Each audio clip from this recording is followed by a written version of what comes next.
ప్రేరణ. Big boss journey నేను వస్తాను ఇక్కడ ఉంటాను అని ఎప్పుడూ అనుకోలేదు.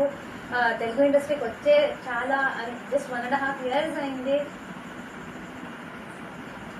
దానిలో నాకు మా తెలుగు ఆడియన్స్ నుంచి చాలా లవ్ అండ్ సపోర్ట్ వచ్చింది. వాళ్ళు చాలా యాక్సెప్ట్ చేశారు. దానివల్ల ఐ థింక్ నాకు బిగ్ బాస్ ఆపర్చునిటీ వచ్చింది. ఇక్కడికి వచ్చాను. నాకు బిగ్ బాస్ కాన్సెప్ట్ అంటేనే చాలా చాలా ఇష్టం. ఇక్కడ మనలాగా ఉండొచ్చు, బట్ ఆ games overall that entire concept ఒక ఇంట్లో ఉండి వేరే ఏ ఫోన్ లేదు, ఏ డిస్ట్రాక్షన్ లేకుండా ఎలా సర్వైవ్ అవుతాం అనే కాన్సెప్ట్ నాకు చాలా ఇంట్రెస్టింగ్ అనిపించింది. వచ్చాను ఇక్కడ నాలాగా ఉండాలి అనుకున్నా, నాలాగా ఉంటున్నాను.